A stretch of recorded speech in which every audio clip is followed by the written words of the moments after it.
संदेश में, तो मैं गुड़िया को बुलाना चाहूंगी कि वो अपने संदेश को हम सब के बीच में शेयर करें।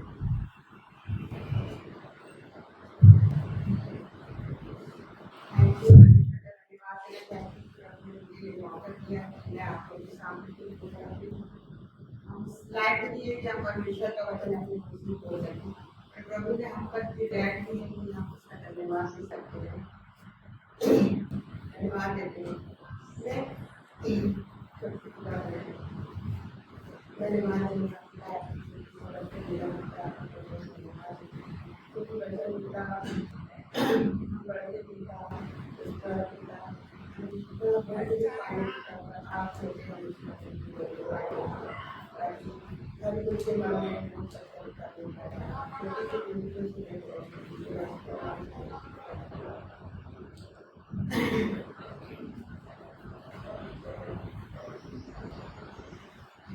श्रीमान का ये वचन था, श्रीमान को धन्यवाद कि उन्होंने वचन दिया है जो बोलेगा श्रीमान तो बहुत शॉर्टली मैंने तैयार किया है क्योंकि मुझे पता नहीं था कि मुझे बोलना है।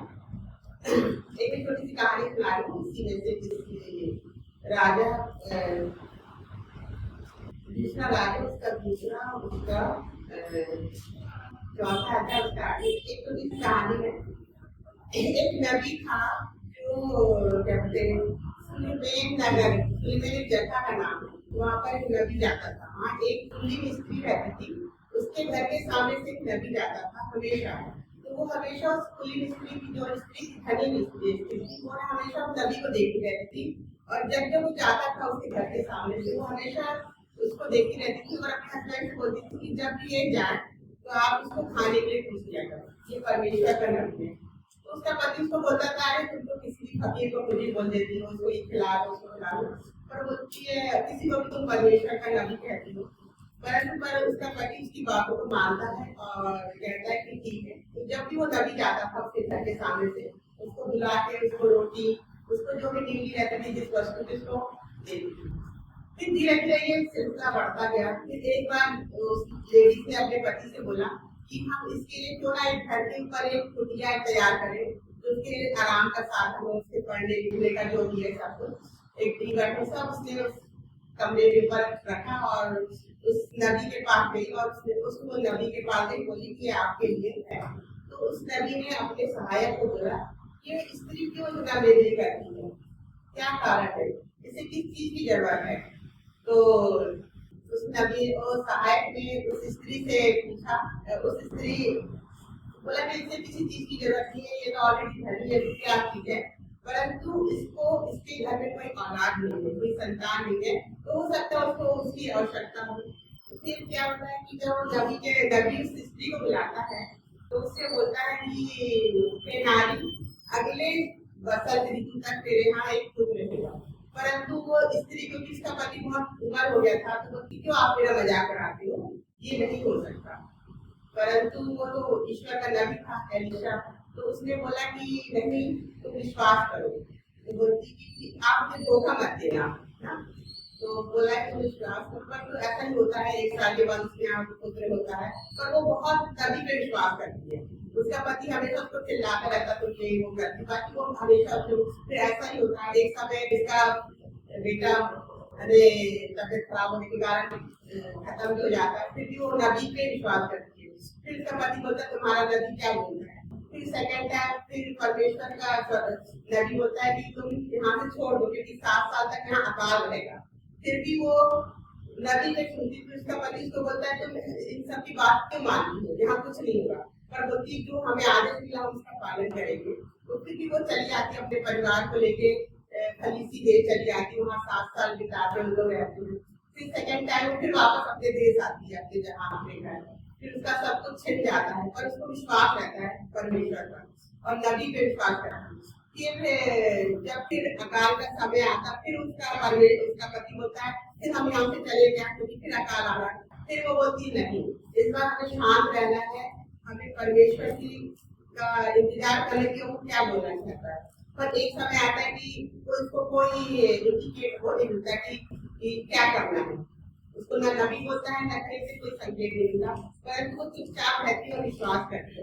फिर जब वो वापस आती तो उसका घर वार सब तो दूसरे लोग ले लेते, फिर राजा के पास जाती है तो राजा उसको सारा चीज वापस करता है, इतने साल का उसका जितना फसल हुआ सब वापस करता। फिर उसका पति फिर विश्वास करता, परंतु ऐसा सिलसिला चल जाता। कहने का मतलब ये है कि वो स्त्री से विश्वास करती है इसके परमेश्वर के लोगों पे, जैसे कि जैसे हमारे पास चलाते हैं, हमें उनकी बातों पे विश्वास करना है ना कि हमें उनका अपमान करने के लिए हम नहीं रहेंगे, हम नहीं आ रहे पास हम जा रहे हैं ना, ये हमें उनका अपमान नहीं करना, क्योंकि वो एक परमेश्वर के बंदे हैं। अगर हम उनका सम्मान नहीं करें कि उनके द्वारा हमें परमेश्वर के रास्ते में चलने का मौका मिलता है, क्योंकि वो एक मीडिएटर है ना, क्योंकि हम डायरेक्ट तो नहीं वो संपर्क करते, परंतु मीडिएटर है। एक समय होता है नबी डायरेक्ट उन्हें वो स्त्री डायरेक्ट यानी संपर्क करती, परमेश्वर के इंतजार करते उसके वचनों का कि वो अब क्या बोलेगा, अब क्या करना है। एक समय आता है कि फिर पुरानी जैसे उसका जीवन बीते रहता है। इस प्रकार मैंने एक आज के दिन के लिए मैंने चुना है मत्ती 28:15-28 उसमें ये है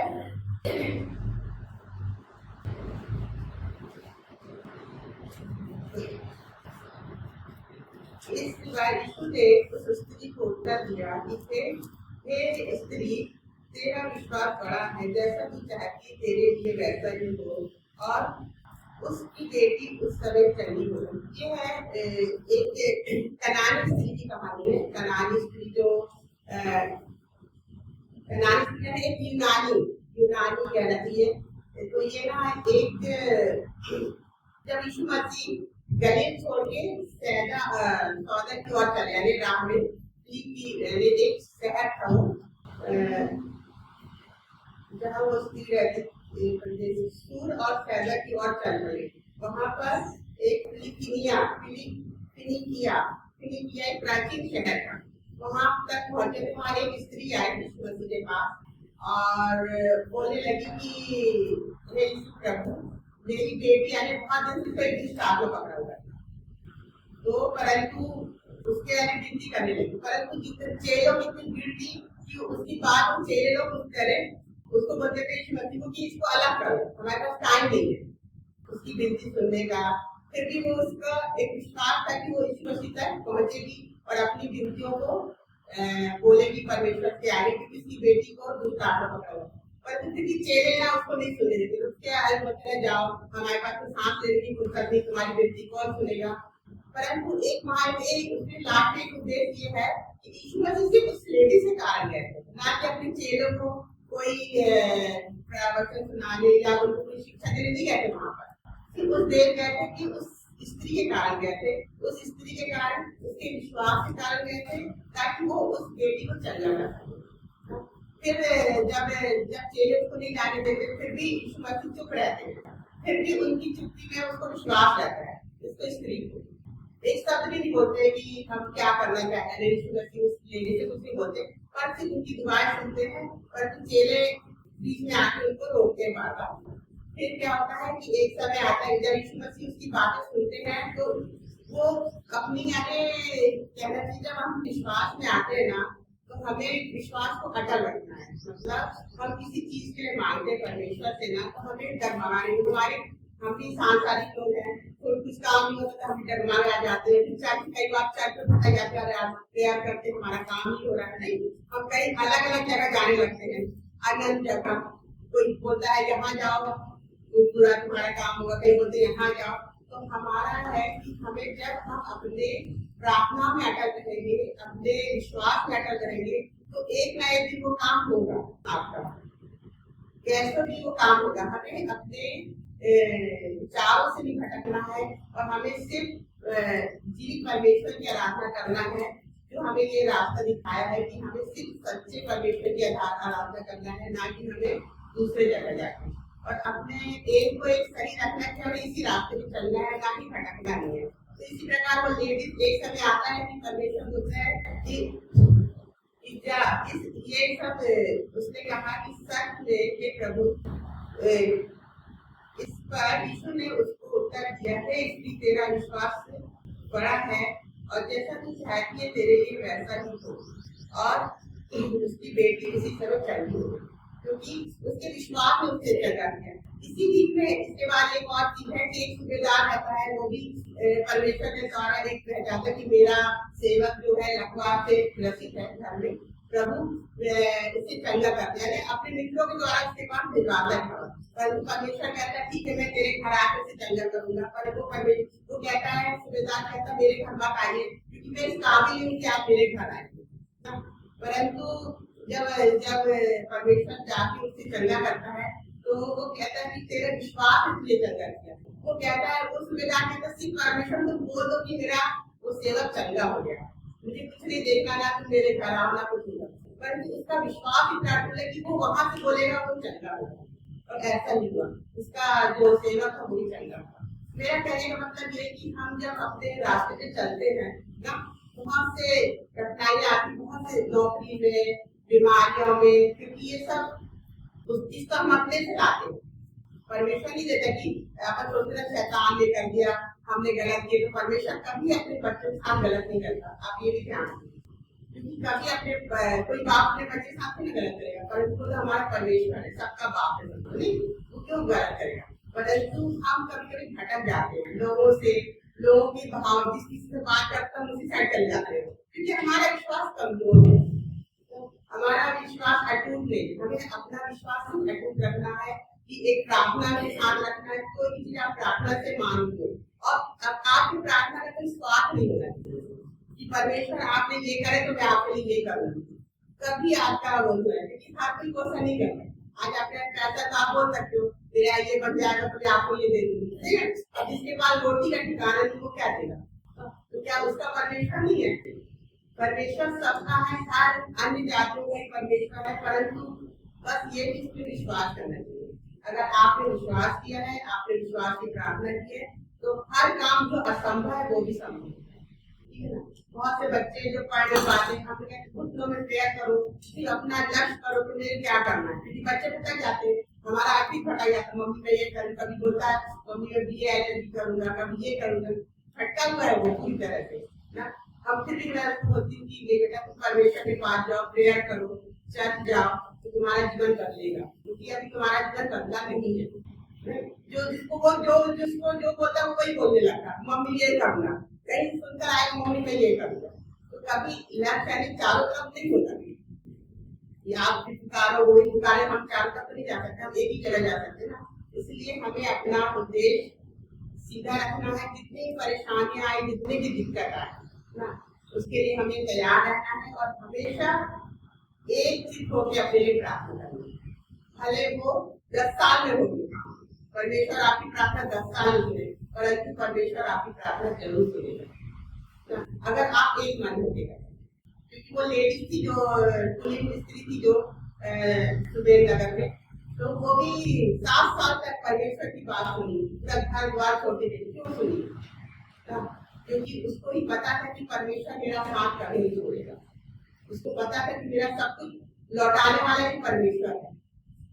एक रास्ता बताता है, सिर्फ हमें एक रास्ता बताता है, जैसे पासवान के द्वारा, एक प्रचारकों के द्वारा जो घर आते आपके लिए प्रेयर करते, एक रास्ता बताता है कि आप भटको नहीं, आपको सही है। उनको भी ईश्वर उनको रास्ता देता है कि आप इस घर में जाओ ना, इस घर के लिए लोगों के लिए दुआ करो, आप इस घर में जाओ, और आपसे जितना बनता है आप अपने भी नहीं बनते, सब लोगों के दुआ करो। अब इजराइल में इतना लड़ाई हो रहा है, हम चाहते हैं कि हम सारा देश शांति से रहे, पर ये विश्वास है क्योंकि सारे लोग भटके हुए हैं, सब देश के लिए भटक रहे हैं, हमको ये चाहिए वो चाहिए वो चाहिए, कोई ये बेच रहा वो बेच रहा, ठीक है, सब नाश मानो।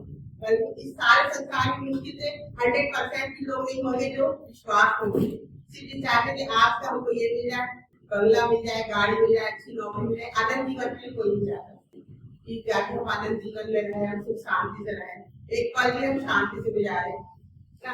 जब आप गलत तरीकों से सारा चीज इस्तेमाल करेंगे तो आप एक दिन भी नहीं रह पाएंगे, आपको नाना प्रकार की बीमारियां हो जाएंगी। अगर आप ईश्वर के रास्ते में एक सूखी रोटी भी खाएंगे ना तो आप शांति से रहेंगे, आप बिना आप अच्छी नींद सोएंगे ना, और आपका जीवन एक अलग जीवन रहेगा, क्योंकि अमर तो कोई नहीं, सबको एक दिन जाना है, पर कुछ शांति लेके आप जाओगे। आप ये लेके नहीं जाओगे कि मैं बीमारी चला गया, मैं क्या बोलते अकाल मृत्यु हो गया ना, आप अगर आप परमेश्वर के रास्ते पे चलोगे तो परमेश्वर आपको जब जिस उद्देश्य के लिए पैदा किया है, जिस उद्देश्य के लिए आपको उस घर में रखा है, वो उद्देश्य को पूरा कराएगा। अगर आप उस बीच में भटकते हो, इसके कहने पे उसके कहने पे, यहाँ जा रहे हैं हम यहाँ जाएंगे, यहाँ प्रेयर करेंगे, यहाँ पूजा करेंगे, तो वो चीज आपका है, यानी आप परमेश्वर से भी आगे बढ़ गए, परमेश्वर को आपने पीछे छोड़। इसलिए हम चाहते हैं कि हर एक व्यक्ति, अभी भी वक्त है क्योंकि जीवन दुनिया का काम हो ही गया है, सही है। आज इजराइल में का मिसाइल लेता नहीं होता था, एक मिसाइल अपने यहाँ भी आ जाए, कौन बचेगा? कोई बचेगा? पर हर दिन हर सेकंड आपको हर दिन मिलता है, हर दिन में हर सेकंड हर दिन मिलता है कि आप अपना जीवन बदलो।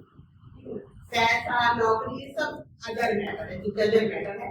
परंतु जब परमेश्वर ने आपको पैदा किया तो आपकी सारी योजनाएं बनाई कि आप ये पढ़ोगे, इसके बाद आप यहाँ जाओगे, ठीक है ना।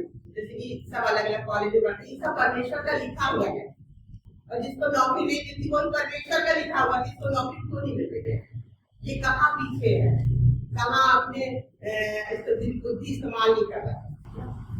ये बच्चों के लिए भी है कि अभी से आजकल के बच्चे बहुत समझदार हो गए, मोबाइल का जमाना है ना, परंतु अभी भी हम उसी जगह पे हैं जहाँ आज तक हम हिल नहीं पाए, क्योंकि बहुत से पास्टर आए, अपन बहुत सी चर्च भी गए, बहुत से वचन पढ़े, फिर भी हम अपने जगह से नहीं हिल पाए कि अपन परमेश्वर के रास्ते पे नहीं जा पाए, क्योंकि इसी अपन दिखावे में चले जाते हैं कि हमने ये किया, इसके पास तो ये नहीं, हमारे पास ये सब गलत है।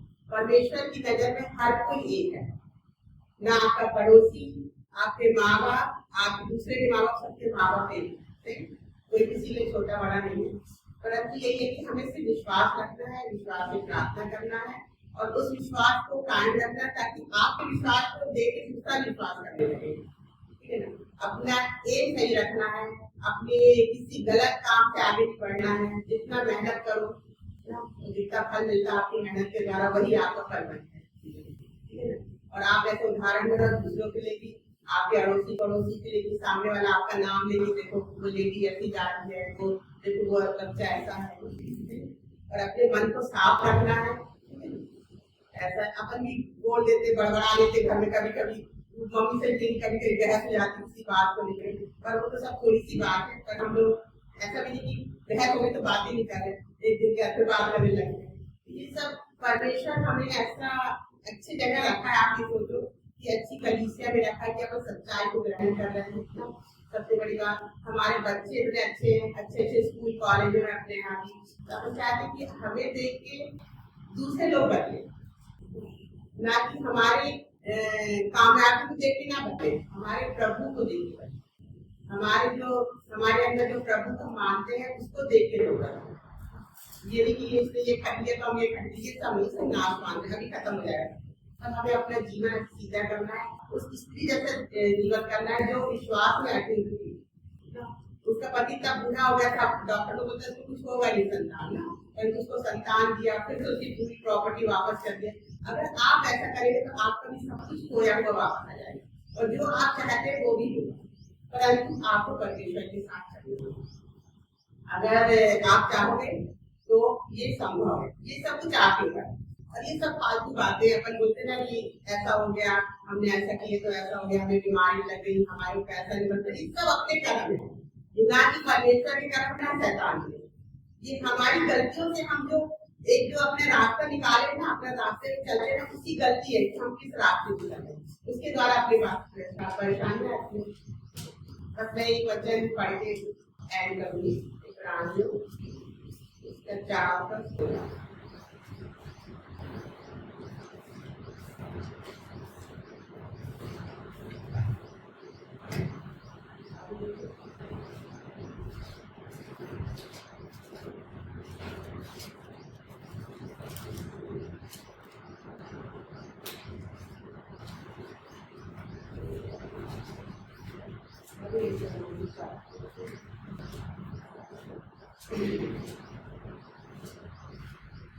यहाँ पर लिखा है कि इसलिए आओ हम परमेश्वर के सिंहासन के निकट याव मान कर चले कि हम पर दया हो, और वह अनुग्रह पाए जो आवश्यकता के समय हमारी सहायता करे।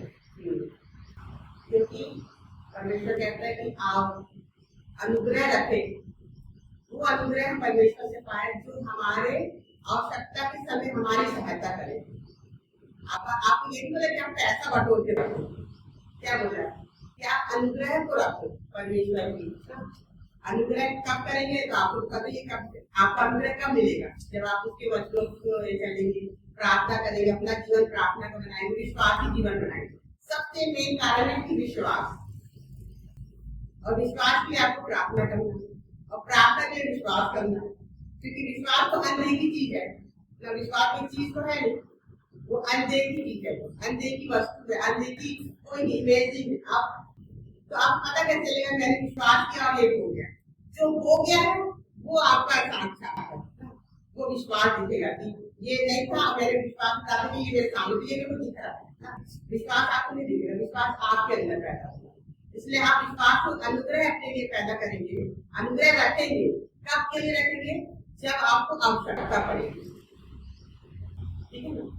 तो अनुग्रह रखेंगे तो वो पैसों की तरह काम आएगा ना, जैसे अपन एटीएम जाके पैसे निकालते ना, तो आपने अनुग्रह जमा किया है तो वो आपको काम आएगा, जब आपकी जरूरत पड़ेगी वो अनुग्रह आपके जीवन में काम आएगा, ठीक है ना। जब आपको बुद्धि की जरूरत पड़ेगी ईश्वर बुद्धि देगा, जब आपके घर कुछ खरीदना है तो हो सकता पैसे देंगे, अरे इंतजाम होता ना कहीं ना कहीं।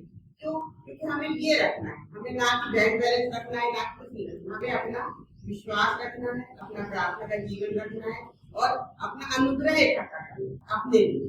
बैंक बैलेंस के रूप से अनुग्रह रखना, अनुग्रह कब देगा, जब परमेश्वर के आप वचनों पे चलेंगे, अपना जीवन एक पानी की तरह बनाएंगे। ये आप पानी में ना कोई भी कलर डाल तो वो हो जाता है, ठीक है ना, ना कि अपना जीवन ऐसे काला पीला नीला इत्यादि कोई भी ना पता चले, सही। अपना दिल साफ रखेंगे और सब जैसा एक जैसा रहना। मसीह जीवन ये सिखाता है। देखो ना मसीह में क्या होता है, कितने डॉक्टर नर्स होते हैं, नर्स को देखो ना हर किसी का घाव साफ करते हैं, खिलाते हैं क्या, नहीं खिलाते। अब कोई और बोल रहा है तो एक बार घाव साफ करेंगे, 4 बार 5 को कराएंगे, ठीक है ना। परंतु प्रभु ने इसलिए मसीहों को इतनी शक्ति सामर्थ्य दिया है, जो प्रभु को मानते हैं उन्हीं लोग ये काम कर सकते हैं, हर कोई नहीं कर सकता। हर कोई को सिर्फ कुर्सी और व्हाइट कॉलर वाला जॉब चाहिए, पर मसीह लेडीज को देखो ना कहाँ काम करती है ना, गंदगी साफ करना, दूसरे लोग को जो परमेश्वर को इनकार करते हैं, अपन उनकी सेवा करते हैं ना। हॉस्पिटल में नौकरी लग जाए तो उनकी भी करेंगे ना। बड़े बड़े नेता आए जो बोलते ये गलत है वो गलत है, परंतु हमारा जीवन ईश्वर ने इसलिए बनता है, इसलिए हमें चुना है, इसलिए यही प्रार्थना है कि अनेक का समय है, सब अपने दिलों को बदलें और अपने बैंक बैलेंस में अपना अनुग्रह इकट्ठा करें, जो आपका सहायक होगा।